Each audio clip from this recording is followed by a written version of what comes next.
connection there. You do it all. Let's talk about what's going on right now with the president as he's getting ready to deliver the State of the Union address. It is a big day, Darlene, just leading up to tonight at 9 o'clock Eastern because he's practicing. They're inserting the last bits of information into that State of the Union speech. Maybe they're pulling some things out that they don't want to talk about anymore. You've got members of Congress saying, hey, put this in, put that in, we need this in the speech. And others might say, okay, maybe a little bit, we'll give you 2 sentences. How far out, Laura, do they start writing that speech? Months? A couple of months, exactly, Darlene, because you've got a lot of cabinet agencies and folks that want to weigh in. And they submit everything that they want to put on the list as far as policies of the administration that they feel are real important. Then the administration, meaning the chief of staff and director of political affairs and legislative affairs, they really get together and say, all right, these are the policy priorities that have a chance.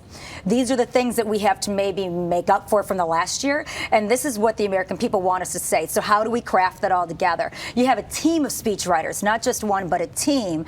And then hopefully tonight we'll see it all come off. And then, in your experience, does the president sometimes at the last minute scratch in a little freehand note or two in there to make emphasis and that sort of thing? And the speechwriters love that.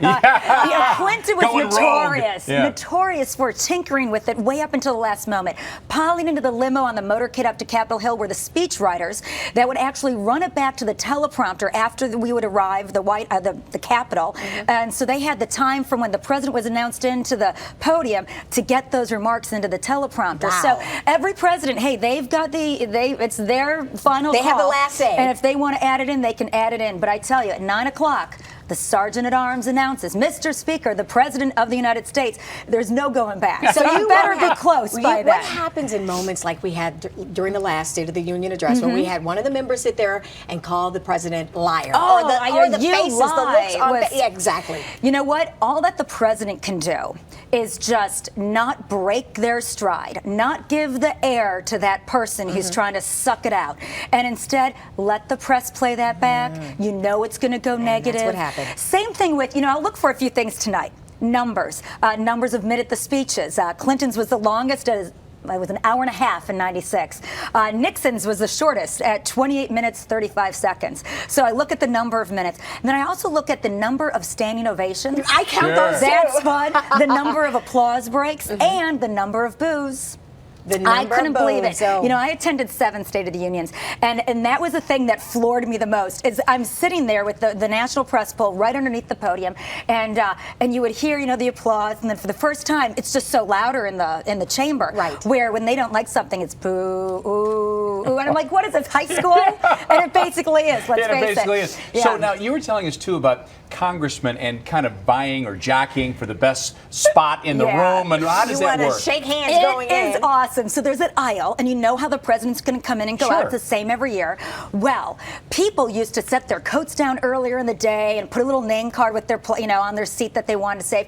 The speaker a few years ago said, nope, you can't do that. If you want that spot in the aisle, you, not your intern, not your staff member, you have to physically be in that spot all day. That means hours. I mean, hours before the speech starts. So as soon as they do the security sweep in the chamber today, they'll be staking their spots. And there's always a few that you see there every year, and they're notorious for going and sitting and waiting, because, that's a great shot for them. It sure is. And they'll go back home to their districts and states and say, oh, well, I was with the president. I had a conversation with the president of the State of the Union. It was just like a thumbs up and a high five, but you can turn that into something. In 20 seconds, Laura, do you miss that? I do. I miss it on days like, I put my eagle on days like, when it comes to States of the Union, the conventions and the inauguration, I cover them now.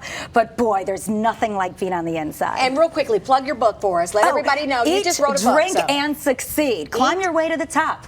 It's a lot of fun. It's a lot of fun. I'm sure you got some good advice in that one. I do. Some good behind-the-scenes stories from the White House. Eat, drink, and succeed. That's the order? That's the order. Some days it's more drink, eat, and succeed.